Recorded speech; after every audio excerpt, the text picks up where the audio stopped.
Ayan, isang magandang gabi sa inyo lahat mga kababayan. Kasama po natin si Yusek Cardima ng Duterte Youth Party List. Ang napakagandang lalaki. Ayan sir, sa amin po mga vloggers, kasama ko si Bisdak Pilipinas, VMR Channel ako, at si KPL or Pambasang Loyal, at ang pinakabigating vlogger namin, si Badong Aratilis. Sir, hingi lang po kami ng reaksyon ninyo tungkol dito po sa nagaganap sa Quadcom ngayon. Siguro ang masabi ko sa inyo patungkol dyan, kung saan nagsimula yan, Yusek ako nung 6 na taon, mula kay Pangulong Duterte hanggang kay Pangulong Marcos. Kaya lang sa simula ng taong ito, napapansin ko na parang pinag-iinitan nila si Pangulong Rodrigo Duterte at si Vice President Sara Duterte. At nung nagpatawag nung unang Bagong Pilipinas Fair noong January, nakasabay nito yung rally sa Davao. Ako po, kahit head of agency, ang pinili kong samahan ay yung sa Davao. After nun, sa Cebu, yun rin ang pinuntahan ko. Sa almost 30 na Bagong Pilipinas Servicio Fair, talagang dito ako sumasama sa atin. Kina Pangulong Rodrigo Duterte, kay Vice President Sara Duterte. Kasi ako naniniwala sa kanilang ginawa sa ating bansa. Naramdaman ng mga Pilipino yung tunay na pagbabago. Talaga na ang mga kriminal, drogista, kahit yung NPA na terorista, nadurog ng todo. At kung sino nag-benefit, tayong lahat mga Pilipino. Kaya lang ngayong panahon na ito, nagbalikan yung mga drogista. Kanina nga nabasa ko, may ginahasa nung mismong 13 years old na babae, ginahasa nung Noche Buena mismo. Tapos last week, 15 years old na babae, ginahasa ng 13 lalaki. Tapos sa social media, nakikita nyo may mga nawawalang bata, di ba? Wala naman nagsasalita, di ba? Tapos sasabihin sa atin na the Philippines is safer than ever before, ganun, ngayon daw. Alam nyo, yung peace of mind na naramdaman ng mga Pilipino ng panahon ni Pangulong Rodrigo Duterte, yun ang hinahanap nating lahat. Na meron tayong isang ama, isang head of state, isang tatay digong, na hindi natutulog hanggat alam niyang may mga kriminal, drogista at NPA na terorista. Sa panahon lamang niya, nadurog ang NPA. Dati may batalyon pa, may balangay pa. Sa dulo ng kanyang term, ubos ang NPA. Mula 89 na front, naging 13 na lang na superhina, ngayon 7 na lang. Lahat yun, contribution ng Pangulong Rodrigo Duterte, ng ating mga tropa ng gobyerno, NTF-ELCAC at ng SMNI. Kasi ang SMNI, kasama natin ngayong gabi, sila lang sa isang channel na nagsisiwalat sa mga makakaliwa sa Kongreso. Tayo, ang trabaho natin sa NYC ng 6 na taon, labanan ang recruitment ng mga NPA sa ating mga kabataan. Kasi habang nilalabanan ng gobyerno, yung mga NPA mismo sa field, nagre-recruit sila ng mga bata pang-replenish ng rank. So ang trabaho natin sa NYC for 6 years, labanan yung recruitment na yon. And alam nyo, fixed term ako until next year. Ang nangyari doon, sa totoo lang, sinamahan ko si Vice President Sara Duterte sa kanyang budget hearing noong August 27 sa Kongreso. Ako lang yung kasama niyang appointee doon ng gobyerno kasi lahat talagang pinagtutulungan siya. After 2 days, tinanggal ako ng Malacanang. Sumulat ako sa Malacanang to clarify kasi fixed term naman ako. Kaya lang wala silang sagot, di ba? Alam niyo yung batas ng NYC, authored by then Congressman Bongbong Marcos. Ito lang ang kaisa-isang batas na kahit tingnan mo lahat ng profile ni Congressman Bongbong, Senator Bongbong, President Bongbong, ito yung tinatawag niyang landmark law niya. So siya yung naglagay ng fixed term provision sa kanyang batas. Ang kauna-unahang lumabag ng batas na yon sa 30 years, hindi ibang presidente ng Pilipinas. Kung sino pa yung author, siya pa yung lumabag ng sarili niyang batas. Alam niyo, kung tutuusin, ang Pangulong Bongbong Marcos, ang Speaker Martin Romualdez, ang Special Assistant to the President Anton Lagdameo, lahat yan ninong ko sa kasal. Talagang nandun sila sa Davao nung kinasal kami. Sila ang mga nag-speech sa aming kasal ng aking asawa, Congresswoman Cardema. Ang nagkasal sa amin si Mayor Sara Duterte. Pero kahit na ganon, kahit na siguro isang lambing ko lang sa Pangulo, sa Speaker, sa ating Special Assistant to the President na, Ninong, tulungan nyo naman kami, bigyan kami ng pondo and everything. Hindi ko ginawa yon. Noon napansin ko na parang inaatake na yung mga Duterte, kahit nagbalimbingan na ang buong Kongreso ng Pilipinas. Kung nakita ninyo nung November, ilan ang kinatawan ninyo sa Kongreso? 300 plus. Ilan doon ang bumanat kay Pangulong Duterte? Halos 50 nung buong araw na yon. Isa lang ang nagtanggol sa kanya nung hearing na yon. Congresswoman Cardema lamang ng Duterte Youth Party List. Kahit naninong namin ang speaker, ang presidente, at ang mga nasa administrasyon ngayon, hindi namin kaya na ganunin na lang si Pangulong Rodrigo Duterte, isang matandang Pilipino na inalay ang kanyang 6 na taon, mula 70 plus siya, ngayon mag-80 plus na, inalay niya para iparamdam sa atin yung tunay na pagbabago na matagal na nating inaasam-asam. Ngayon lang natin naramdaman kay Rodrigo Duterte, sa isang Rodrigo Duterte. At lahat yun hinahanap natin ngayon. Yung peace of mind sa mga kriminal, sa mga durugista na naglilitawan na naman ngayon. Korupsyon na napakalala, di ba? Lahat na lang ng pondo ng iba't ibang ahensya nililipat-lipat kahit hindi naman dapat ilipat. Nagtataka na lang ang lahat.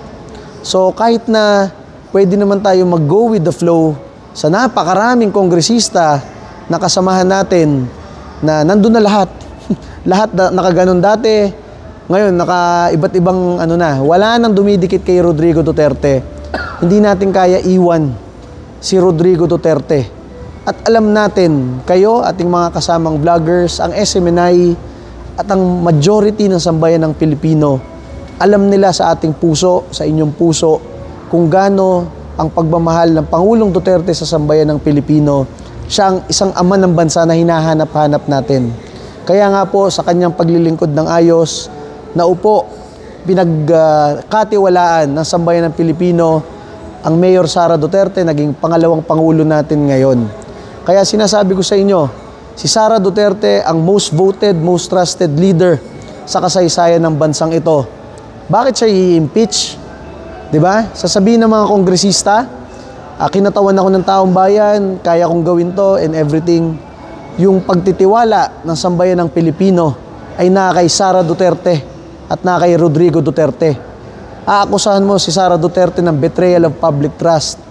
Baka nakalimutan ninyo na ang tiwala ng sambayan ng Pilipino, ng publiko, karamihan yon, milyon-milyon, ay na kay Sara Duterte. Kaya kapag pinapahirapan mo si Sara Duterte, alam ng mga Pilipino, lahat tayo nahihirapan ngayon sa presyo ng bilihin, sa peace and order problem, at sa napakaraming problema ng bansa na sinimulan naman ni Pangulong Duterte ayusin.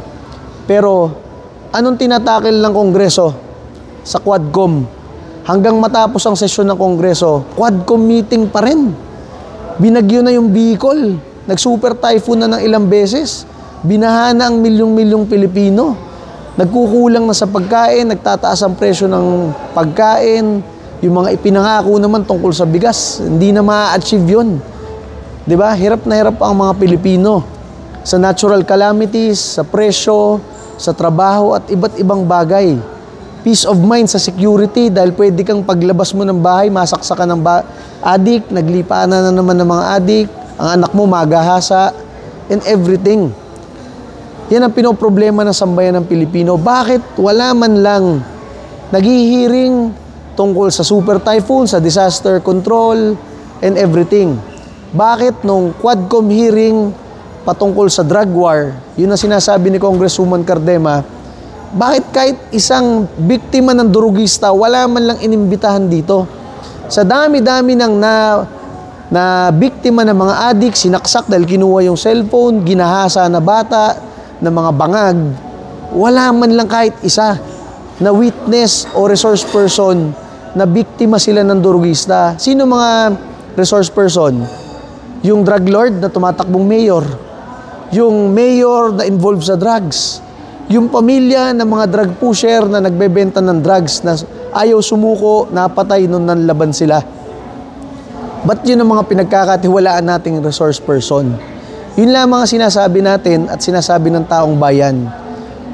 Kinatawan kayo ng taong bayan, sana yung sentimiento ng taong bayan patungkol sa Pangulong Duterte, kay Vice President Sara Duterte, ay vino-voice out ninyo.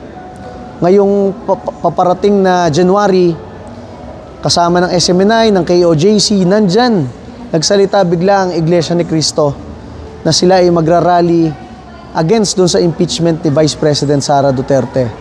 So biglang naratel yung ibang politiko because election year next year. At lahat naman sila gusto yung boto ng Iglesia ni Cristo. So sana samahan natin ang ating mga kapwa Pilipino, KOJC man yan, Iglesia ni Cristo man yan, at napakaraming mga Pilipino, napakaraming tropa ng gobyerno, pulis at sundalo, hindi lang sila makapagsalita. Pero ang sinasabi nila, Duterte kami. Naramdaman namin kay Pangulong Duterte yung genuine na leadership at pagtulong sa mga tropa ng gobyerno, dinoble yung sweldo. Saan ka nakakita na ang head of state mo sasabihin sa mga tropa ng gobyerno, ubusin nyo lahat ng kriminal at terorista, ako bahala sa inyo. Yun ang klase ng leader na hinahanap ng sambayan ng Pilipino. Hindi yung ginahasa na yung bata sa araw ng Pasko, ginahasa na yung isang Cebuana, 15 years old, pinagtulungan ng napakarami, namatay sa panggagahasa sa kanya. At napakarami pa, wala man lang nagsasalita kahit isa. Kaya nga po, ang Duterte Youth Party List, talagang kami, binabalik namin ang death penalty. Kami lang ang nag-propose na ibalik ang death penalty para sa rapist, para sa kidnapper, para sa drug trafficker, para sa teroristang NPA, at para sa plunderer at o kurakot. Walang ibang senador o kongresista ng bansa ang mag-a-attempt magbalik ng death penalty sa bansa, lalo na patungkol sa korupsyon. Pero kami sa Duterte Youth Party List, yun ang aming House Bill, yun ang aming panukalang batas. Bakit? Yun ang gusto ng sambayan ng Pilipino. Managot lahat ng kurakot, mandarambong sa bansang ito, lahat ng kriminal, lahat ng durugista, lahat ng ayaw ng lipunang ito. Hindi tayo pwede manahimik dahil tayong mahihirap, tayong sambayan ng Pilipino, tayo ang nabibiktima ng durugista, ng kriminal, at kapag mayroong mga mandarambong na nangungurakot, lahat tayo biktima nun. Kailan matatapos ang ganyang sistema sa bansang ito? Naramdaman na natin yung tunay na pagbabago kay Rodrigo Duterte, kaya lahat tayo nabuhayan ng pag-asa, lahat tayo alam ang gagawin. Lumaban, magsalita, at dahil sa napakaraming vloggers katulad ninyo, kasama ng SMNI, lahat ng katotohanan ito, talo nyo pa ang actual na mga media sa bansang ito. Kayo ang sinusundan ng sambayan ng Pilipino. Hindi na yung mga media outlets. Kayo, mga vloggers, kasama ang SMNI, kayo ang nagpapakita ng katotohanan at kung saan dapat dalhin ang bansang ito. Kaya ang sinasabi ko po sa inyo, sana po proteksyonan natin ang pangalawang Pangulo, Sara Duterte. Sa batang edad na 46, ibinigay na ng Pilipinas ang kanyang tiwala dito sa batang ito. At sigurado tayo magiging Pangulo ito ng Pilipinas. Hindi natin alam kung anong taon, pero sigurado ito magiging Pangulo si Sara Duterte. Kailangan natin proteksyonan, depensahan at panindigan lahat ng advokasya ng Pangulong Duterte, ng pangalawang Pangulo Sara Duterte, dahil sila lamang ang pinagkatiwalaan ng taong bayan na nagprotekta sa ating lahat sa mga kriminal at durugista sa bansang ito. Nagpapasalamat po kami sa Duterte Youth Party List. Ako po, Chairman Ronald Cardema. Kasama po ang aking asawa, Congresswoman Cardema. Dahil nandyan kayo lahat. Alam niyo, masakit rin sa aming kalooban na ako ay tinanggal ng Marcos administration kahit na ninong ko ang Pangulo at kahit na napakaraming kaibigan namin sa Kongreso, marami dyan, ninong at ninang namin, matagal na namin kaibigan. Wala, ang ibang nagdedepensa kay Pangulong Duterte. Nag-iisa na lang kami para kaming outcast sa Kongreso. Pero saan kami kumukuha ng lakas ng loob? Walang iba kung hindi sa inyo. Mga kasamahang Pilipino, mga kasamahang Duterte supporters, lalo na sa mga vloggers. Dahil kayo lang ang nagpapakita ng katotohanan sa mga nangyayari sa bansang ito. Kaya muli po, mula sa Duterte Youth Party List, kami ay lubos na nagpapasalamat. Sabihin ko sa inyo, napakaraming party list. Bilyon-bilyon yung pondo. Milyon-milyon yung pangkampanya. Yung mga billboard sa expressway, ang lalaki, may pang TV ads and everything. Masabi ko sa inyo, kami po sa Duterte Youth Party List, wala po, nagpapakita lang kami sa TikTok sa Facebook Live, and sa tulong po ng SMNI at ng mga vloggers. Yun lamang po ang aming kaya. Pero bakit kami naninindigan? Kasi alam namin, ito ang tamang gawin para sa Pilipinas at tamang proteksyonan at depensahan ang Pangulong Rodrigo Duterte, ang Vice President Sara Duterte, dahil sila ang nagparamdam sa atin ng tunay na pagbabago. At si Pangulong Sara Duterte, ilang taon na lang po ang inaantay natin, magiging Pangulo yan. Yan po talaga ang magbabalik ng tunay na pagbabago na inaasam nating lahat. Muli po, maraming salamat po. Last mensahe nyo na lang po kay Pastor Quiboloy kung sakasakali po makarating ito sa kanya. Kami po sa Duterte Youth Party List ay lubos na nagpapasalamat kay Pastor. Alam niyo, kung wala si Pastor, wala ang SMNI. Siguro dati nakikipag-away kami kay Jim Paredes sa EDSA Shrine. Pipito kaming Duterte Youth leaders doon. 2,000 yan na anti-Duterte, led by Jim Paredes at mga makakaliwang grupo.